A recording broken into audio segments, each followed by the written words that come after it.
नमस्कार, मैं हूं आपके साथ अनुष्का राय और आप देख रहे हैं खबर का सच। दिल्ली के माता सुंदरी स्थित गालिब इंस्टीट्यूट जामिया फातिमा निस्वा मुस्लिम गर्ल्स स्कूल का छठा वार्षिक प्रोग्राम आयोजन किया गया। इस मौके पर ईद मिलाद उल नबी का जश्न भी मनाया गया। वहीं 10 लड़कियों को आलिमा की डिग्री भी दी गई। भारी संख्या में लोग मौजूद रहे। दिल्ली के पूर्वी जिले में स्थित जमियत फातिमा निस्वा एक ऐसा मदरसा है जहाँ महिलाओं को मुफ्ती बनने का प्रशिक्षण दिया जाता है। यहाँ छात्राओं को इस्लाम से जुड़ी किताबें, हादिस, कुरान की व्याख्याएं और फतवे पढ़ाए जाते हैं। पूर्वी दिल्ली का इकलौता मदरसा है जहां महिलाओं को ऐसी ट्रेनिंग दी जाती है। फतवा मुस्लिम समाज में एक राय की तरह है। यह अलग अलग विषयों और मुद्दों से जुड़ा हो सकता है। इनमें शादी, माहवारी, तलाक, बच्चा गोद लेना, संपत्ति विवाद और नमाज व रोजा रखने जैसी चीजें जुड़ी हो सकती हैं।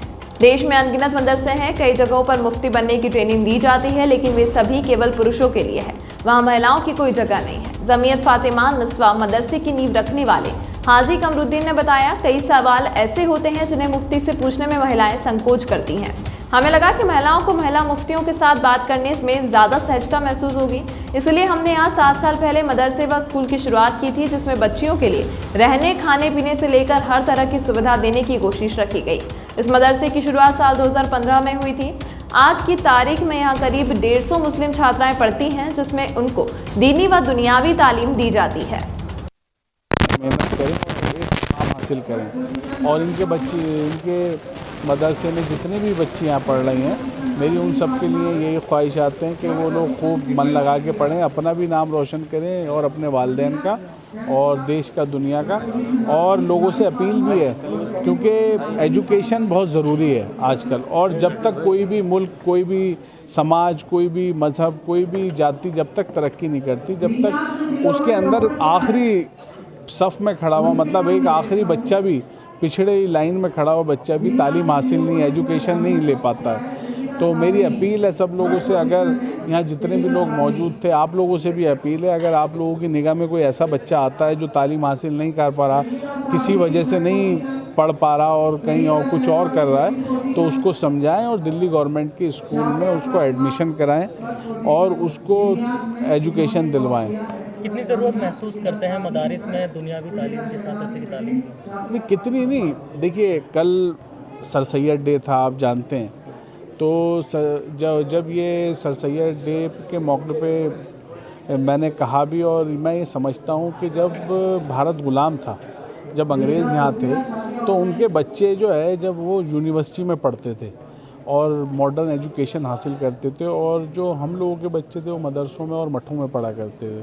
तो उसी को देखते हुए सर सैयद अहमद ख़ान ने ये मुहिम चालू की थी कि आप भी साइंस की तालीम हासिल कीजिए, टेक्नोलॉजी की तालीम हासिल कीजिए और मॉडर्न एजुकेशन हासिल कीजिए। जब आप मॉडर्न एजुकेशन हासिल करेंगे, जब तो आप उनके का मुकाबला कर पाएँ। तो मैं समझता हूँ कि मदरसों में मॉडर्न एजुकेशन का होना बहुत ज़रूरी है। एक बात बताइए, आप यार लोग ये कहते हैं कि जो प्राइमरी स्तर है बहुत ऊँचा उठ गया दिल्ली सरकार ने खासकर, लेकिन आज भी ये देखा जा रहा है कि जितने भी मंत्री या संतरी जो बड़े लोग हैं, उनके बच्चे इंग्लिश मीडियम में ही लाइन लगाए हुए हैं, जबकि उनको प्राइमरी एजुकेशन में जाना मस्ट होना चाहिए। ये आपको कम से कम इसके बारे में कानून बनाए। नहीं, देखिए, इंडिया में डेमोक्रेसी है, पहली बात तो ये। और दूसरी बात यह है कि हम किसी पे ज़बरदस्ती नहीं कर सकते आप कौन से स्कूल में पढ़ाओगे। लेकिन आज दिल्ली गवर्नमेंट के स्कूल जो हैं वो प्राइवेट स्कूलों से बेहतर हो गए हैं। आप खुद जाइए, मेरे साथ चलिए, ज़्यादा दूर मत जाइए। यहाँ पीछे ही राउज़ एवेन्यू का स्कूल है। आप सब लोग अभी थोड़ी देर में प्रोग्राम ख़त्म करने के बाद आप वहाँ एक विज़िट करके आना, तो इस बात का आपको इल्म हो जाएगा कि गवर्नमेंट स्कूल जो है आज, और उसकी जो एजुकेशन है, जो उसका जो इंफ्रास्ट्रक्चर है और जो उसके अंदर जो तालीम का मयार बढ़ाया गया है, आज जो है हमारे बच्चे गवर्नमेंट स्कूल के प्राइवेट स्कूल के बच्चों को मात दे रहे हैं। हर फील्ड के अंदर, चाहे वो एजुकेशन हो, स्पोर्ट्स हो, कोई भी फील्ड हो, उनमें हमारे बच्चे बेहतर कर रहे हैं उनसे। इमरान साहब, लगातार आपकी सरकार एजुकेशन पर काम करती आई है, लेकिन कहीं ना कहीं शिकायत आ रही है कि स्कूल में सीटिंग फुल होने को लेकर बच्चों को एडमिशन नहीं मिल पा रहे हैं। लगातार इस तरह की शिकायत। देखिए, अगर सीटिंग फुल हो रही है तो ये तो अच्छी बात है। तो जो बच्चे और बढ़ाएंगे, कहाँ जाएंगे सर? नहीं, और बढ़ाएंगे, दूसरे स्कूल में जाएंगे जिसमें जगह है, उसमें एडमिशन कराएंगे। शिकायत आ रही है, लड़कियां हैं, उनको एडमिशन नहीं मिल पा रहा है, कहते हैं। अगर आपकी नॉलेज में ऐसी कोई शिकायत आ, देखिए, ऐसा है कि अगर किसी स्कूल में सीट फुल हो गई है तो उसके पास जो हमारा दूसरा स्कूल होगा उसमें एडमिशन कराएंगे। अगर आपके पास ऐसी शिकायत आती है तो आप मेरे पास आएँ, क्योंकि मैं आपके साथ खड़ा हूँ, या हमारे डिप्टी सीएम साहब के पास जाएं, या हमारे जो जिस एरिया में भी हो उस एरिया के विधायक के पास जाएं, बच्ची का एडमिशन ज़रूर होगा। जी जी, आज का माशाल्लाह जो हमारा 6th एनुअल फंक्शन था जामिया फातिमा निस्वा का, यहाँ पे सारे मंत्री लोग और हमारे ये अपना मुफ्ती मुकर्रम साहब आए और उन लोगों ने इतना कीमती अपना वक्त दिया, इसके लिए हम बहुत तहे दिल से उनका शुक्रिया करते हैं। और इस ईद मिलादुन्नबी के मौके पर सभी को मुबारकबाद पेश करते हैं कि आज इतना अच्छा दिन है हुज़ूर सल्लल्लाहु अलैहि वसल्लम के, उसमें अल्लाह ताला हम सभी को आगे इस तरह से कामों को करवाने की हमें तौफीक अता फरमाए कि ये जो एजुकेशन पे काम जो लोग साहिब हैसियत हैं वो इसमें जुड़ें और एजुकेशन के ऊपर काम करें, और ख़ास तौर से हमारी बच्चियों के ऊपर काम करें। कि जैसे हमारा दायरा जो है, इदारा जो है, ये बच्चियों के लिए काम कर रहा है। ये अभी 6 से लेकर 10 तक काम कर रहा है। इसके अंदर इंग्लिश मीडियम भी है और इस्लामिक एजुकेशन भी दी जा रही है, मॉडर्न एजुकेशन भी दी जा रही है। और इसमें अभी 150 बच्चियाँ पढ़ रही हैं जिनके खाने का रहने का पूरा इंतज़ाम यहाँ पे रहता है। और ये सारी बच्चियाँ जो है हमारी बहुत नीचे जो है गरीब तबके से आती हैं, तो उनका पूरा सारा इंतज़ाम हम लोग कर रहे हैं इंशाल्लाह। इस इदारे की जो शुरुआत की गई थी कितने देर पहले की गई थी? ये 7 साल हो गए हैं इदारे को। हमने सिर्फ 25 बच्चियों से शुरू किया था, तो हर साल हमारे थोड़े लोग बढ़ते चले जा रहे हैं, इंशाल्लाह बढ़ते चले जा रहे हैं। पहली बार जो आलिमा की डिग्री बच्चों को दी गई है? हाँ, इस बार जो है सबसे भी पहली बार दी गई है। इंशाल्लाह अगली बार 25-30 बच्चियाँ जो अभी हैं, तो अल्लाह ने चाहा तो कम से कम 25 बच्चियाँ जो हमारे यहाँ से आलिमा की डिग्री लेके फारिग होंगी, और उसके बाद उनको हमने जामिया से जोड़ा हुआ है। तो इंशाल्लाह ये आगे वहाँ पे जामिया में एडमिशन लेके आगे की पढ़ाई चालू करेंगे। जी फातिमा। नाज़रीन जी, आज आपको आलिमा की डिग्री मिली है और 10th क्लास की डिग्री मिली है, तो कैसा महसूस हो रहा है? जी अल्हम्दुलिल्लाह, बहुत खुशी हो रही है। तमाम टीचर्स का शुक्रिया अदा, वालिदैन का शुक्रिया अदा, और आज हमारे लिए बहुत खुशी का दिन है तमाम ही के लिए। बहुत अच्छा फ़ील हो रहा है। इस दिन की बहुत वक्त से इंतज़ार था, आज वो दिन हमारे लिए आया है। आज हम बहुत ज़्यादा खुश हैं। नाज़रीन जी, आलिमा की जो डिग्री है वो कितने साल में आपने मुकम्मल की है? जी 6 ईयर में कंप्लीट हो गई है। इस मौके पर क्या मैसेज देना चाहेंगे ऐसी लड़कियों को जो? जी मैं ये कहना चाहूँगी, जैसे हमने तालीम हासिल की है, इसी तरह तमाम ही लड़कियाँ तालीम हासिल करें, दुनियावी और दीनी भी। अपने स्कूल के संस्थापक को क्या कहना है? जी हमारे नाज़िम आला इरफान अशरफ़ी साहब ने ये इदारा खोला, और हमने इस इदारे में, इस मदरसे में तालीम याफ्ता हुए। मेरे लिए तमाम ही के लिए ये मैसेज है कि इस इदारे में दोनों तालीम दी जाती है, मॉडर्न भी और दीनी तालीम भी दी जाती है। तो गुजारिश है, जिस तरह हमने दुनियावी और दीनी तालीम हासिल करी है, इसी तरह तमाम ही लड़कियाँ दुनियावी और दीनी तालीम से आरास्ता हों। आज जो प्रोग्राम क्या है जामिया फातिमा निस्वा की जानिब से, तो क्या है प्रोग्राम? देखिए, ये सीरत मुस्तफ़ा और जामिया फातिमा मिसबाह की तरफ से ये प्रोग्राम रखा गया है, हाजी कमरुद्दीन साहब की तरफ से, जो एक जामिया फातिमा मिसबाह के नाम से एक स्कूल चला रहे हैं, जिसमें दीनी तालीम भी है और दुनिया की भी तालीम है।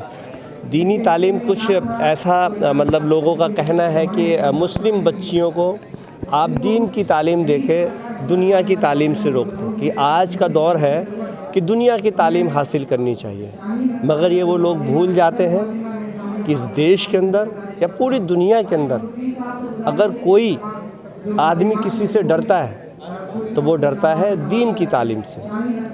दीन की जो तालीम है वो बताती है कि अपने पड़ोसी के साथ में कैसा रहना चाहिए। दीन की तालीम बताती है कि अपने देश से किस तरीके से मोहब्बत करनी चाहिए। दीन की तालीम अपने बड़े और छोटों का अदब कैसे करना चाहिए, अपने माँ बापों के साथ कैसे रहना चाहिए। जैसे दीन के अंदर हम ये देखें, अगर हिंदू धर्म के अंदर देखें तो श्रवण कुमार का नाम आता है, वो भी दीन के एक तरीके से उन्होंने तालीम दी कि अपने माँ बापों को, अंधे माँ बापों को कंधे पे उठाकर वन में घूमें और उनको तीर्थ यात्राएं कराएं। श्री रामचंद्र जी को देखिए, दीन की तालीम कि माँ बापों के साथ किस तरीके से पेश आना चाहिए। उनके वालिद का हुक्म हुआ कि आपको 14 वर्ष के लिए वनवास जाना चाहिए। अगर यूँ कहें कि कानून की अगर कोई बात होती तो वो 14 वर्ष के लिए वनवास पे नहीं जाते। एक बाप का हुक्म था, अपने पिता का हुक्म था, तो वो वनवास के लिए चले। दीन हमें सिखाता है कि अपने पड़ोसियों के साथ, इस देश के साथ महिलाओं की इज़्ज़त कैसे करनी चाहिए। ये दीन की तालीम है।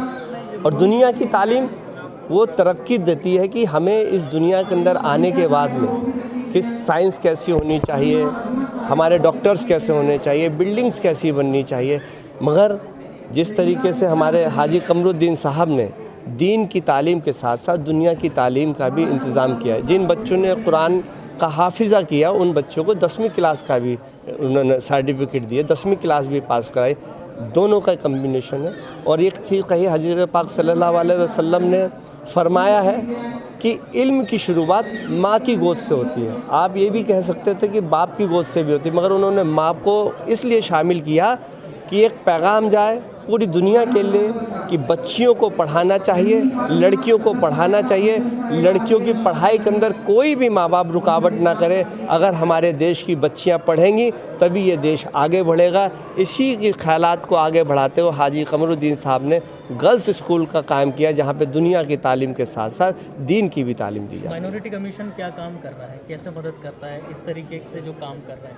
देखिए, माइनॉरिटी कमीशन जो है मुस्लिम, सिख, ईसाई, बुद्धिस्ट, जैन और पारसी, इनके ख़िलाफ़ कोई भी अत्याचार हो, इनके ख़िलाफ़ कोई अन्याय हो, उसकी शिकायत माइनॉरिटी कमीशन के पास लेके आते हैं तो संबंधित अधिकारी से मिलकर उस समस्या को हल कराते हैं। अगर उन्हें हमें लगता है कमीशन को कि इसके साथ अन्याय हुआ है तो उसको नोटिस जारी करके उन संबंधित अधिकारियों को और पीड़ित व्यक्तियों को दोनों को बुला के सुनते हैं, और लगता है कि ये व्यक्ति पीड़ित व्यक्ति सही है तो उन संबंधित अधिकारियों को निर्देश देते हैं कि इनके खिलाफ़ जिसने भी काम किए हैं उनके खिलाफ़ FIR दर्ज करें और उनके खिलाफ़ कार्रवाई की जाए। इसके अभी तक के लिए फिलहाल इतना ही। खबरों के साथ बने रहने के लिए देखते रहिए खबर का सच।